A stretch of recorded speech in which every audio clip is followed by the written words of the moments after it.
आप देख रहे हैं एनएमएफ न्यूज और मैं हूं आपके साथ शापनी पटनायक। 22 अप्रैल का दिन जो पूरा हिंदुस्तान कभी भी नहीं भूल सकता। पहलगाम हमले के बाद भारत का जवाब ऑपरेशन सिंदूर से। उसके बाद कुछ दिन पहले यह खबर सामने आई थी कि जो मुख्य आरोपी है पहलगाम हमले के आतंकवादी है, उन्हें मारा गया। गृह मंत्री अमित शाह ने इन तमाम बातों पर सवाल उठ रहे थे, इस पर उन्होंने सबूत तक दिया। कहा कि जांच में पाया गया है कि जो हथियार इस्तेमाल किए गए थे वो आतंकवादी पाकिस्तान के ही थे। लेकिन कहीं ना कहीं कांग्रेस का पाकिस्तान प्रेम समय समय पर नजर आता रहा है और फिर एक बार ये उजागर हुआ है, क्योंकि कांग्रेस के वरिष्ठ नेता मणिशंकर अय्यर ने फिर एक बार कुछ ऐसा बोल दिया जिसके बाद विवाद खड़ा हो गया। उन्होंने फिर एक बार सवाल उठाया कि क्या सबूत है कि जो आतंकवादी थे वो पाकिस्तान के थे। उन्होंने इस बात का भी जिक्र किया कि जिस 33 देशों में भारत सरकार की तरफ से डेलीगेशंस भेजे गए थे, वो तमाम देशों में से कोई भी एक ऐसा देश नहीं है इजराइल को छोड़ के जिन्होंने ये माना हो कि ये आतंकवादी हमला पाकिस्तान की तरफ से किया गया था। फिर ये भारत सरकार बार बार चीख कर क्यों कह रहा है, इसी पर आज हम चर्चा करेंगे। मेरे सहयोगी रोहित मेरे साथ जुड़े हुए हैं। रोहित, बहुत बहुत स्वागत है। रोहित, लगातार, क्योंकि पहली बार नहीं है और ये पहले नेता कांग्रेस के नहीं है जो इस तरीके के बयान दिए हों। इससे पहले भी पी चिदम्बरम का भी बयान सामने आया था, जहां पर उन्होंने ये कहा था कि जरूरी नहीं है कि वो आतंकवादी पाकिस्तान के हो, वो भारत के भी हो सकते थे। ये बहुत बड़ा और विवादित बयान था उनका। तो क्या कांग्रेस फिलहाल पाकिस्तान समर्थक है? क्यों कांग्रेस लगातार पाकिस्तान को क्लीन चिट देने में लगा हुआ है? देखिए, बिल्कुल लगातार जब भी ये ऐसी बातें होती हैं, सदन में भी ये बात होती है कि जो पाकिस्तान बोलता है वही भाषा कांग्रेस के तमाम नेताओं की होती है। जब यहाँ पर कांग्रेस के नेता सदन में बोलते हैं तो वहाँ पर लाइव काटा जाता है उनके बयानों को आधार बनाकर भारत को घेरने की कोशिश की जाती है और ऐसे तमाम आरोप सरकार के तमाम नेताओं की तरफ से लगाए जाते रहे हैं। रही बात मणिशंकर अय्यर की, तो उनका इतिहास ऐसा रहा है कि वो कांग्रेस को डुबाने में हमेशा लगे रहे। मणिशंकर अय्यर का कोई पहला ऐसा बयान नहीं है। 2014 में बहुत अच्छा चल रहा था कांग्रेस का कैंपेन, लेकिन अचानक से मणिशंकर अय्यर का बयान आ जाता है। प्रधानमंत्री नरेंद्र मोदी उस वक्त कैंडिडेट घोषित हुए थे एनडीए के, और उनको अपशब्द कह देते हैं और वहां से पूरा चुनाव ही बीजेपी मोड़ देती है कि प्रधानमंत्री को गाली दी, चाय वाला, गंदी नाली का कीड़ा कह दिया। इससे तमाम ऐसे बयान हैं। अब जब कांग्रेस फिर से एक बार थोड़ा फाइट में आ रही थी तो इन सब ने फिर से उनको खींचना पीछे शुरू कर दिया है। मणिशंकर अय्यर जिस तरीके की भाषा बोल रहे हैं, ठीक बिलावल भुट्टो ऐसी भाषा बोलता है, ये सबने देखा है। बिलावल भुट्टो लगातार कहता रहा कि हमारे आतंकी नहीं हैं, हमारी तरफ से ये नहीं गए थे, ये हो सकता है चाइना के आतंकियों, ऐसे तमाम बातें कही गई। तो एक तरीके की भाषा क्यों होती है, ये सबसे बड़ा सवाल हमेशा उठता है। अभी जब गोगोई बोल रहे थे सदन में तो भी ऐसी ही बातें बोल रहे थे जो पाकिस्तान को पसंद आ रही थी। और रही बात कि दुनिया के देशों ने भारत का साथ नहीं दिया, तो सबसे पहले बात तो प्रधानमंत्री का बयान सुन ले सदन में जो बोला गया मणिशंकर अय्यर। चलिए, प्रधानमंत्री पर आपको विश्वास नहीं, फिर आप ये देखिए दुनिया के कितने देशों, मैं लिस्ट गिना देता हूं कितने देशों ने भारत के साथ खड़े होने का ऐलान किया। उसमें इजराइल, रूस, फ्रांस, जापान, सऊदी अरब, संयुक्त अरब अमीरात मतलब यूएई, मतलब मुस्लिम देश, यहां तक कि पहलगाम हमले के बाद अमेरिका का बेरुख उस तरीके से नहीं था भारत के खिलाफ जितना ऑपरेशन सिंदूर के बाद हुआ। साथ में Iran, Italy, United kingdom, Afghanistan, Bangladesh, Bhutan, Sri Lanka, Guatemala, Honduras, Maldives, Mauritius, सब ने हमले की निंदा की और सब ने कहा कि आतंकवाद के खिलाफ मिलकर हमें एक साथ लड़ाई लड़नी होगी। ये केवल भारत के लिए परेशानी का सबब नहीं है, पूरी दुनिया के लिए परेशानी का सबब है। तो इन देशों के नाम क्या मणिशंकर अय्यर को नहीं दिख रहे हैं? क्या पुतिन जो कह रहे हैं वो नहीं दिख रहा है? या नेतन्याहू जो बोल रहे हैं वो नहीं दिख रहा है? मैक्रो जो बोल रहे हैं फ्रांस से, वो नहीं समझ में आ रहा है? तो ये मणिशंकर अय्यर को समझना चाहिए कि ऑपरेशन सिंदूर या फिर पहलगाम अटैक जो रहा है वो भारत की भावनाओं से जुड़ा रहा है और उन भावनाओं से खेलना बंद कर दें। खुद का तो करियर हो चुका है, जहां पहुंचना था, जो हासिल करना था कर लिया। नासूर बन रहे हैं किसके लिए? राहुल गांधी के लिए। नासूर बन रहे हैं प्रियंका गांधी के लिए। राहुल थोड़ा सा दम लगाते हैं संविधान चिल्लाकर, इनके नेता आएंगे, 4 बयान ऐसा दे देंगे जो पाकिस्तान में हेडलाइन जाकर बन जाएगा और फिर देश सवाल पूछने लगेगा, भाई आपके बयान, नेताओं के तो बयान पाकिस्तान में चल रहे हैं। तो मणिशंकर अय्यर के विवादित बयानों की अगर आप लिस्ट देखेंगे तो पूरा का पूरा मुझे लग रहा है कि एक शो बनाना पड़ जाएगा वो चाहे मई 2024 में अय्यर ने पाकिस्तान को एक संप्रभु देश कह दिया था और यहां तक कह दिया था कि एटम बम है उसके पास, हमें डर कर रहना चाहिए। ये तक बात कांग्रेस के नेता ने कह दी कि पाकिस्तान के साथ है, एटॉमिक पावर है, एटम बम है, हमें उससे डर कर रहना चाहिए। फिर जब योगी आदित्यनाथ से इसका सवाल पूछा गया तो उन्होंने कहा फ्रिज में रखने के लिए हमने एटम बम बना रखे हैं क्या? तो उसका जवाब योगी आदित्यनाथ ने दिया था और कहा था जिनको डरना है वो डरे, और वो डरते थे 14 से पहले पाकिस्तान से। तो ऐसे तमाम बयान, कोई पहली बार ऐसा बयान पाकिस्तान प्रेम में उनका नहीं आया है। मई 2024 में एक किताब का विमोचन करने के दौरान अय्यर ने 1962 के चीनी आक्रमण को कथित कह दिया था। बताइए, चीन को भी उन्होंने सपोर्ट कर दिया था। फिर कहेंगे कि प्रधानमंत्री चीनी जिनपिंग की लाल आंखों से डरते हैं। भाई आप तो कथित हमले बता रहे हैं ना जो हमारे देश पे हुए हैं। 26/11 के बाद इसी कांग्रेस ने भगवा आतंकवाद गढ़ने की कोशिश की, जिसको लेकर अब एनआईए कोर्ट ने सब कुछ साफ कर दिया। उसके बाद 2008 को जो मालेगांव ब्लास्ट हुआ और उस वक्त 26/11 कसाब के हाथ में कलावा दिखाया इस देश ने। और दिग्विजय सिंह ने प्रेस कॉन्फ्रेंस की। दिग्विजय सिंह ने कहा कि देखिए कलावा है हाथ में, और बाकायदा एरो करके दिखाया। पीछे लिखा था आरएसएस दुनिया का सबसे बड़ा आतंकवादी संगठन। किताब का विमोचन हुआ और इस देश में मालेगांव ब्लास्ट और उस 26/11 को जोड़कर बताने की कोशिश की गई कि भगवा आतंकवाद है। आज ना ये कोर्ट ने मालेगांव ब्लास्ट के आरोपियों को बरी किया तो फिर सवाल उठने लगा। और जब अब ये खुलासा कर दिया कि भगवा आतंकवाद शब्द गढ़ने के लिए कहा गया, एटीएस के एक पूर्व इंस्पेक्टर ने कहा कि बोला गया मुझसे कि मोहन भागवत को गिरफ्तार करके ले आओ। प्रधानमंत्री का नाम प्रज्ञा ठाकुर को जबरदस्ती बुलवाने के लिए कहा। उस वक्त तत्कालीन वो थे मुख्यमंत्री गुजरात के। तो कांग्रेस का ये चरित्र रहा है समय समय पर कि वो पाकिस्तान में हेडलाइन बन ही जाते हैं। मैं ये नहीं कह रहा हूं कि पाकिस्तान की भाषा बोल देते हैं या फिर वो सोचते समझते नहीं, बहुत सोच समझ कर बयान दिया जाता है। लेकिन रोहित, आपने बहुत देशों का जिक्र किया। आपने कहा कि ये तमाम देश क्या कांग्रेस को नहीं दिख रहे जो ये आतंकवाद के खिलाफ आवाज उठाएं, आतंकवाद को गलत बोला है, हमले को गलत बोला है। तो यही बात तो मणिशंकर अय्यर कह रहे हैं कि देश ये तो कह रहा है, बाकी जिन भी देशों में हम गए हैं, डेलीगेशंस भेजे गए हैं, वो ये तो कह रहा है कि आतंकवादी ये जो हमला है वो गलत है, आतंकवाद के खिलाफ हम खड़े हैं। लेकिन किसी ने ये नहीं कहा कि पाकिस्तान ने ये हमला किया, हम मान रहे हैं। ना यूएन ने कहा, न अमेरिका ने कहा, जबकि हमले के तुरंत बाद लश्कर का एक संगठन टीआरएफ ने शायद इसकी जिम्मेदारी ली थी। रोहित, अगर मैं गलत नहीं हूं। देखिए, अमेरिका या और देश इसलिए नहीं कहेंगे क्योंकि उनको अपनी पूरी मार्केट चलानी है भारत के खिलाफ, और वो पाकिस्तान में हथियार भेज कर पाकिस्तान को कर्ज दे देकर उसको पूरी तरीके से अपने वश में करना चाहते हैं। और यही वजह है कि अमेरिका तो कभी नहीं कहेगा कि आतंकवादी पाकिस्तान के थे, क्योंकि पाकिस्तान का इस्तेमाल उसे करना है, उसको ईरान के खिलाफ भी करना है, पाकिस्तान का इस्तेमाल भारत के खिलाफ भी करना है, और रही सही कसर अगर थोड़ा बहुत जरूरत पड़ी तो चाइना के खिलाफ भी पाकिस्तान को मोहरा बनाकर करना है। मैं नहीं कह रहा हूं कि असीम मुनीर या शहबाज शरीफ को खड़ा कर देगा, लेकिन उसकी जमीन को इस्तेमाल करेगा, उसकी जमीन से वो गतिविधियां करेगा। क्योंकि अमेरिका की नीति रही है ना, कभी युद्ध अपनी जमीन से लड़ता नहीं है। वो युद्ध कभी भी लड़ता है तो दूसरे की जमीन पर लड़ता है। वो चाहे अफगानिस्तान में जाकर वो पूरी तरीके से अपने सैनिकों को लगा देना हो, या फिर दुनिया के अलग अलग देशों में। ग्रीनलैंड तो खुद से लिया नहीं जा रहा है ट्रंप से या अमेरिका से, और दुनिया भर के देशों को वो परेशान करता है। तो भारत को अर्थव्यवस्था जो लगातार बढ़ रही ना, अगर अभी ये बोल दिया जाए कि पाकिस्तान से आतंकवादी गए थे तो उस अर्थव्यवस्था में आपको और उछाल दिखेगा।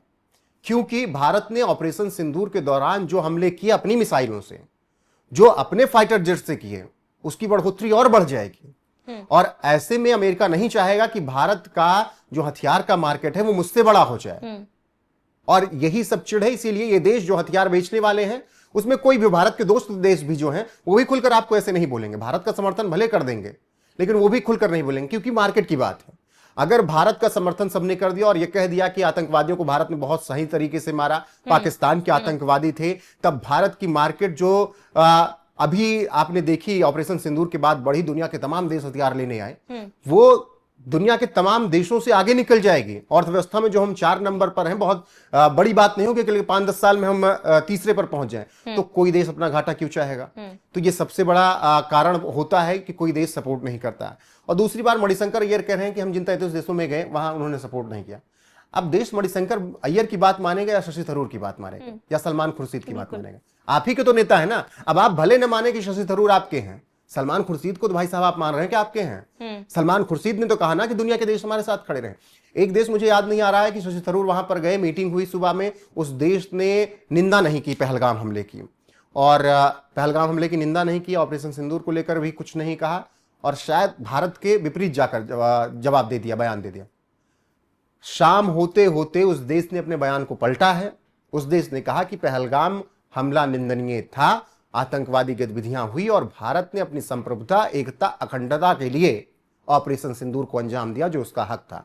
मतलब कि 10 से 12 घंटों में शशि थरूर ने पूरी तरीके से वहां का सिनेरियो चेंज करवा दिया। ये केवल आसानी से तो हुआ नहीं होगा, या तो ऐसा हुआ नहीं होगा कि प्रेस कॉन्फ्रेंस हुई, शशि थरूर के सामने बोल दिया गया डेलीगेशन के सामने और सब चले गए। उसके बाद तो भारत सरकार ने कुछ किया होगा, शशि थरूर ने कुछ बोला होगा, तब उन शशि थरूर की बात मान लिया मणिशंकर अय्यर की, जो कभी नीच कह देते हैं, कभी चाय वाला कह देते हैं, कभी गंदी नाली का कीड़ा कह देते हैं, कभी पाकिस्तान को एटॉमिक बम पावर बता देते हैं, कभी पाकिस्तान को संप्रभु देश बता देते हैं। जब देश के लिए अगर कोई व्यक्ति हमारे देश से बाहर जाता है और देश के लिए ही बोलता है, तो कांग्रेस को इस बात से क्यों दिक्कत है? क्योंकि मणिशंकर अय्यर ने इस बात का भी जिक्र किया कि शशि थरूर को कांग्रेस ने मना कर दिया था, उसके बावजूद भी बीजेपी ने क्यों भेजा, ये सवाल उठाया। सबसे हैरानी की बात यह है रोहित की शुरुआत में जो ये बात कांग्रेस की तरफ से कही गई थी कि सरकार की तरफ से कोई कदम उठाया जाता है, कोई भी फैसला लिया जाता है, हम हर कदम पर साथ हैं, आतंकवाद के खिलाफ जो भी लड़ाई लड़ी जाएगी हम साथ हैं। तब कांग्रेस की तरफ से ये सवाल क्यों नहीं उठाए गए कि क्या पाकिस्तानी आतंकी वो लोग थे? जो सवाल आज आकर कांग्रेस उठा रही है वो तब क्यों नहीं कांग्रेस की तरफ से उठाए गए? क्या ये केवल चुनावी माइलेज के लिए कांग्रेस कर रही है, कहना गलत होगा?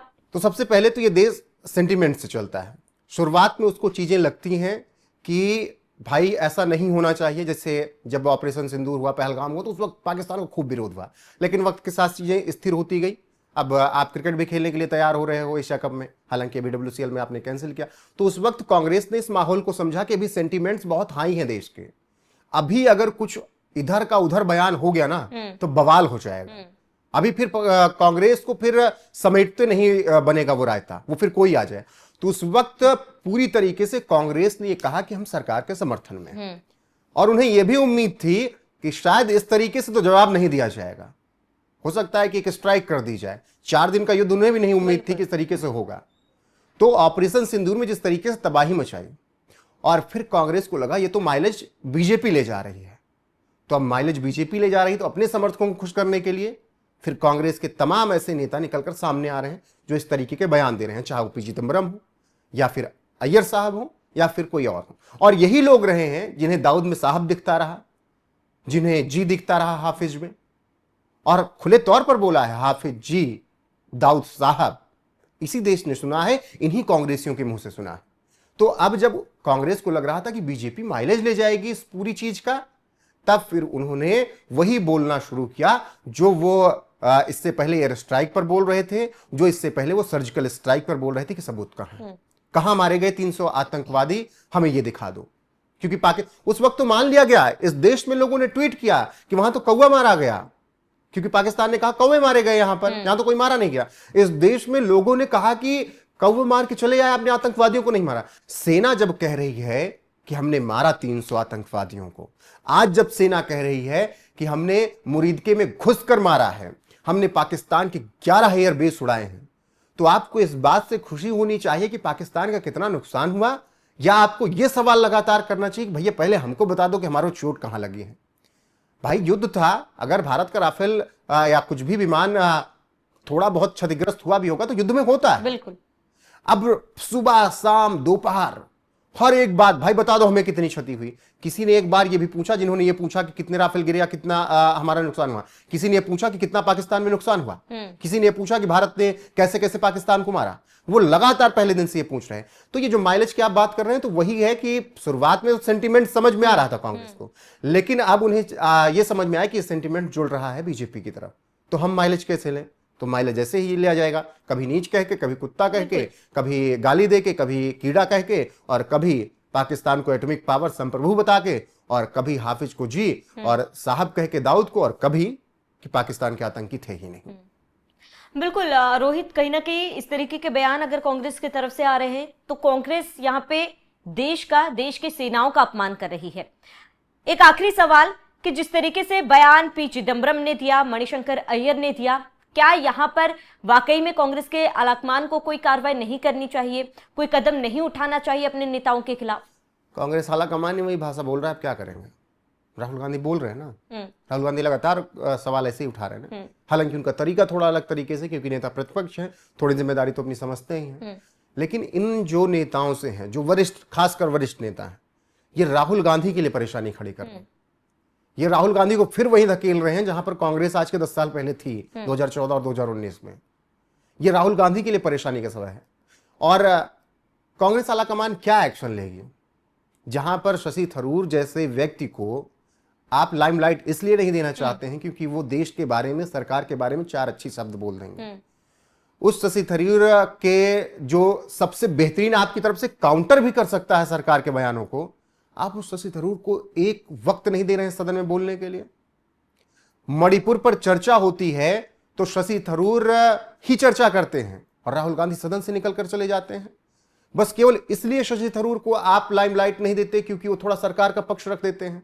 और मणिशंकर अय्यर और पी चिदंबरम जैसे लोगों को आपने सिर माथे पर बिठा लिया है, जो कि आपका भी नुकसान कर रहे हैं, जो कि पाकिस्तान को हेडलाइन देकर उनका फायदा भी करवा रहे हैं। वो तो क्लिप चला रहे हैं ना, वो तो क्लिप काट के लिख रहे हैं कि देख लो पाकिस्तान के आतंकी कहने वालों, आपके देश के नेता क्या कह रहे हैं।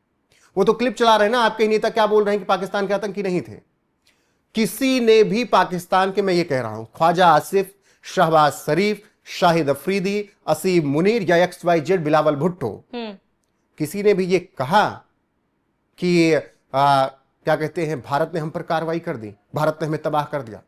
किसी एक व्यक्ति ने नहीं कहा। पाकिस्तान के मारे गए, बहुत अच्छे से मारा भारत ने, सेना ने घुसकर तबाह किया है, उनको उनके औकात बता दी। लेकिन पाकिस्तान की आवाम को खुश करने के लिए पाकिस्तान के हुक्मरान मानने को ही तैयार नहीं है। शाहिद अफरीदी जैसा आतंकी, क्या कहते हैं, निकाल रहा है रैलियां कि हम जीत गए। वो 1947 की भी जीत अपनी दिखाते हैं, वो 1999 में भी कहते हैं करगिल में हमने हरा दिया भारत को। वो ये हैं, और आप हैं कि आप अपने ही देश पर सवाल उठा रहे हो। भाई, सेना ने कितनी प्रेस कॉन्फ्रेंस की? 4, 5, 6 प्रेस कॉन्फ्रेंस की, और हर बार आकर सेना ने बताया। आपको ट्रंप की बात पर विश्वास होता है, और आप आखिर में राहुल आकर मानते हैं कि सीज फायर ट्रंप इसलिए बार बार बोलता है क्योंकि उसको ट्रेड डील करनी है। आपको भी समझ में आ रहा है कि भारत पर दबाव करने के लिए सीज फायर चला रहा है। फिर भी आप कहते हो कि ट्रंप ने बोल दिया, और वही ट्रंप है जिसकी बात आपको पिछले 2 महीने पहले अच्छी नहीं लगती थी। अगर ट्रंप नमस्ते इंडिया करता था, ट्रंप हावड़ी मोदी करता था, ट्रंप क्या कहते, भारत की तारीफ कर देते, तो कहते चच्चा बोल दिए, क्यों बात मान लें। आज वही ट्रंप सीज फायर कह रहा था, और ये एकदम सही कह रहा है। ये ट्रंप ही एकदम सही है। सदन में प्रधानमंत्री क्या बोल रहे हैं, सेना क्या बोल रही है, रक्षा मंत्री क्या बोल रहे हैं, अमित शाह क्या बोल रहे हैं, जयशंकर क्या बोल रहे हैं, इससे इस देश के इस विरोधियों को, इस विपक्ष को नहीं समझ में आ रहा है। उनको दूसरों की बात समझ में आ रही है। तो सीधी सी बात है कि देश अब समझने लगा है, और यही समझते समझते देश 10 साल 11 साल आगे आ चुका है। और अगर यही रवैया रहा तो फिर बहुत मुश्किल हो जाएगा 99 से आगे बढ़ पाना, फिर से आप डाउनफॉल पे ही जाओगे। बिल्कुल रोहित, और जिस तरीके से बयान मणिशंकर ने दिया है, समय समय पर, जैसे कि आपने जिक्र भी किया कि समय समय पर हमने देखा है कि जब भी चुनाव नजदीक आते हैं और इसी तरीके का बयान मणिशंकर की तरफ से दिया जाता है, फिर चाहे वो 2014 का चुनाव हो, 19 का चुनाव हो, और अब क्योंकि बिहार में चुनाव है, इस तरीके का बयान कहीं ना कहीं कांग्रेस को जरूर नुकसान पहुंचाएगा। कांग्रेस कोई कदम उठाती कि नहीं, देखना महत्वपूर्ण होगा। रोहित, जुड़ने के लिए आपका बहुत बहुत शुक्रिया। साथ ही आपका इस पूरे मामले पर क्या कहना है, हमें कमेंट कर जरूर बताया, और बने रहिए NMF न्यूज के साथ।